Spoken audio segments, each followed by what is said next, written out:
Now, another big story emerging. Some hospitals have started banning visitors again because of the rising number of COVID cases in the northeast of England. A third hospital's now announced it's suspending visitors. And our reporter, Rachel Sweeney, is live for us at the University Hospital of North Tees in Stockton. Very good morning to you, Rachel, and Happy New Year to you as well. Look, bring us up to speed on this story. Which hospitals aren't allowing visitors? How have people in your area taken that news?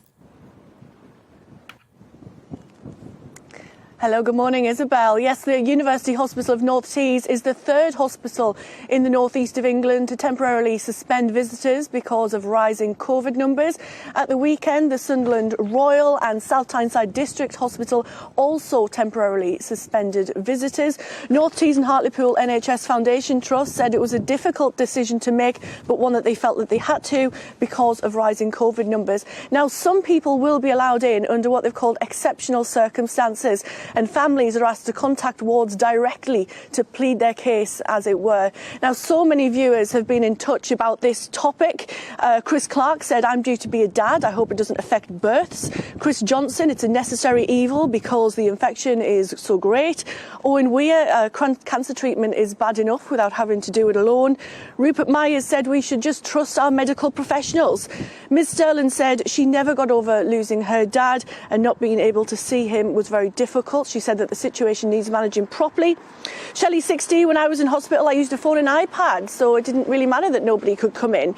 And Ken Clasper said it's very difficult for people with dementia. Now, Chris Hobson, who is the chief executive of the NHS providers, they represent the health trusts. He posted a 25-tweet thread, and in it he said the NHS is under extreme pressure, arguably more pressure than it was last January.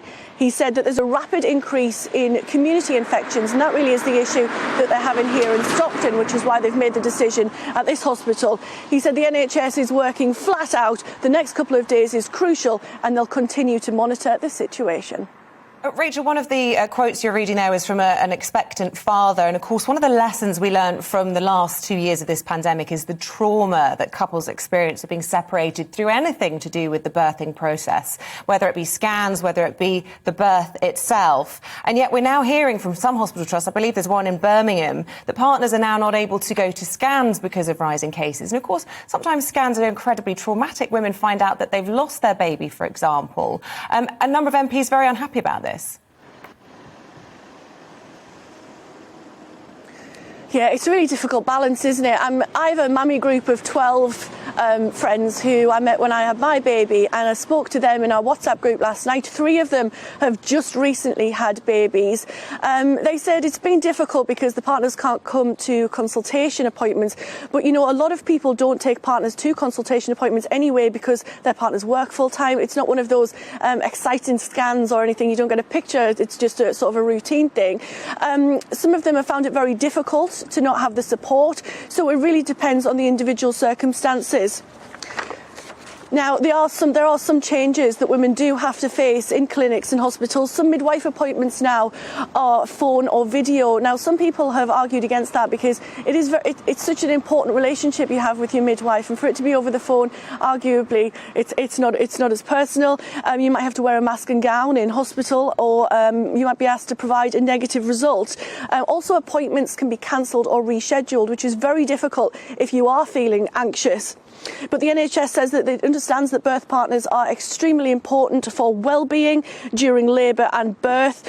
So dads can be there if they don't have symptoms. Something I found absolutely remarkable when I was doing some research for this was that people are asked to find backup birth partners in case the dad or partner has to isolate or has COVID symptoms. I just can't imagine being in the situation where you're about to give birth and you know, it's not your birth partner there. But going back to Chris, who we mentioned in the viewer opinions, I spoke to him last night on Twitter. He is very excited.